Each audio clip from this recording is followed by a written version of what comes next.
আজ আমি ইনস্ট্যান্ট কি করব ভাবলাম, তাই পেঁয়াজ ছিল ঘরে, তাই সে কারণে পেঁয়াজ দিয়ে একটা তরকারি বানিয়ে ফেলছি। সেটাই আমি তোমাদের সাথে শেয়ার করছি। এই তরকারিটার জন্য আমি কিন্তু একটু ভাজা মশলা ব্যবহার করব। তাই জন্য একটু নিয়ে নিয়েছি মৌরি, একটু মেথি আর সর্ষে। তোমরাও এইভাবে রুটি বা পরোটার সাথে এইভাবে পেঁয়াজের তরকারিটা আমার কথা মতো একবার একটু ঘরে তৈরি করে দেখো, বেশ ভালোই লাগবে। আমি এটা কিন্তু একটু হালকা করে ভেজে নিচ্ছি। এখানে নিয়ে নিচ্ছি 1 চামচ সর্ষে, 1 চামচ মৌরি আর 1 চা চামচ মেথি। আমি এটা একটু ভাজা হয়ে গেলে এটা একটা গুঁড়ো করে নেব। দেখো আমার কিন্তু এটা ভাজা হয়ে গেছে। এবার এটা একটা আমি এই যে প্লেটে ঢেলে রাখছি। দেখো আমি ওই প্যানের মধ্যে একটু সাদা তেল দিয়ে দিলাম। তেলটা গরম হলে আমি এতে দিয়ে দেব জিরে গুঁড়ো, একটু গোটা গরম মশলা, দেখো জিরে, দুটো শুকনো লঙ্কা, কটা এলাচ আর একটু দারচিনি। এটা আমি একটু ফোড়ন দিয়ে দিচ্ছি।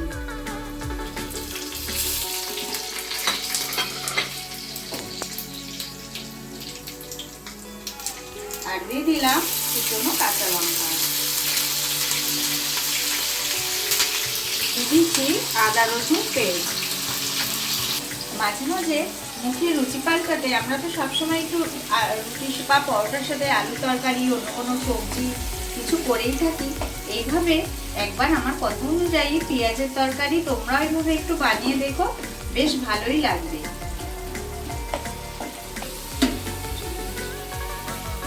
আদা রসুনটা আমার দেখো সুন্দর করে ভাজা হয়ে গেছে, গন্ধটা চলে গেছে কাঁচা। এবার আমি দিয়ে দিচ্ছি দুটো টমেটো পেস্ট করে। এর জন্য দিচ্ছি হলুদ। তাহলে তোমরা দেখতেই পেলে এই পেঁয়াজের তরকারিটার জন্য কিন্তু কোনো মশলাই লাগছে না। এইভাবে তোমরাও কিন্তু ঝটপট করে রুটি বা পরোটার সাথে তৈরি করে একবার খেয়ে দেখতে পারো। রাতের ডিনার কিংবা সকালে টিফিনের জন্য একদম পারফেক্ট। পেঁয়াজের তরকারিটা অবশ্যই কিন্তু তোমরা টেস্ট করো। কালারটা একটু সুন্দর করার জন্য আমি এখানে দিয়ে দিচ্ছি একটু কাশ্মীরি লঙ্কার গুঁড়ো। তোমরা দেখতেই পাচ্ছ যে পেঁয়াজের তরকারিটা কিন্তু কত তাড়াতাড়ি সহজেই তৈরি হয়ে যাচ্ছে। হ্যাঁ, এবার বলি এটা কিন্তু একটা রাজস্থানি ডিশ। হ্যাঁ, তোমরা ওই যে আমি যে শুকনো মশলাটা দেখালাম, মৌরি, মেথি আর সর্ষে, তোমরা যদি ওটা না দিতে চাও তাতে একটু ধনের গুঁড়ো, মৌরি দিয়ে দিও, তাও হবে। ওটা দিলে একটু ফ্লেভারটা একটু সুন্দর আসে, সেই কারণেই দেওয়া।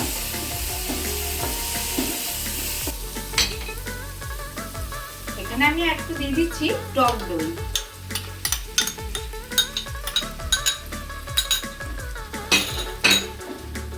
টক দইটা দিয়ে এবার একটু আমি ভালোভাবে নাড়াচাড়া করব।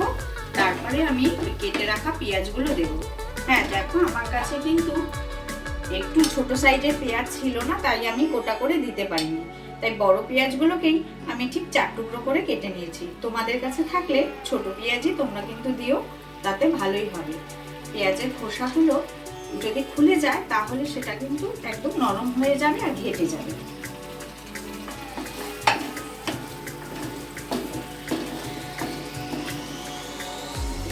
এবার পরিমাণ অনুযায়ী আমি লবণ দিয়ে দিচ্ছি।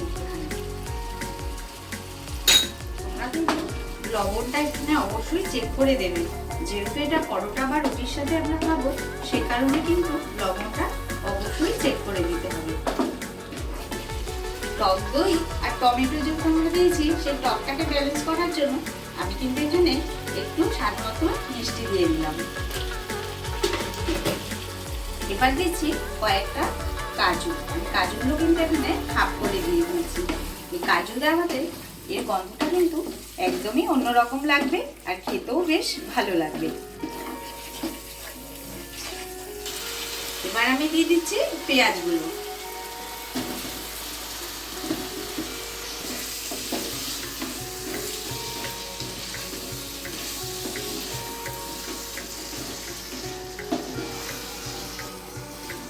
পেঁয়াজগুলো দিয়ে কিন্তু আমি ঠিক 10-5 মিনিট নাড়াচাড়া করব। পেঁয়াজগুলো যখন একটু নরম হয়ে আসবে তারপর আমি এতে একটু জল দিয়ে দেবো, তারপর দেখাচ্ছি আপনাদেরকে।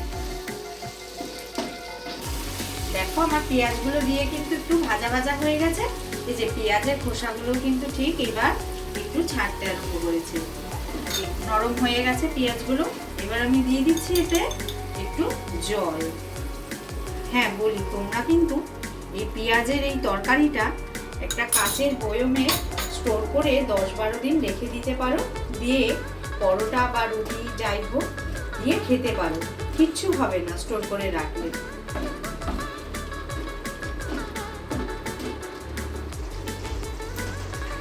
এবার আমি দিয়ে দিচ্ছি ভেজে রাখা মশলাটা, দিয়ে আমি নামিয়ে আপনাদেরকে দেখাচ্ছি।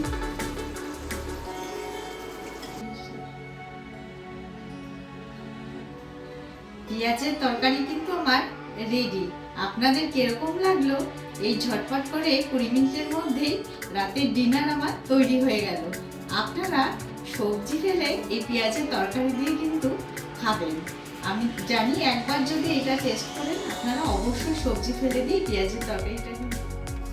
আজকে এই রেসিপিটা আপনাদের কিরকম লাগলো অবশ্যই কিন্তু জানাবেন। এটা কিন্তু খুব তাড়াতাড়ি তৈরি করা যায়। সবজি, আমরা তো সবজি প্রতিদিন খাই, এইভাবে একটু আলাদা স্বাদে করে দেখবেন, ভালোই লাগবে রুটি বা পরোটার সাথে।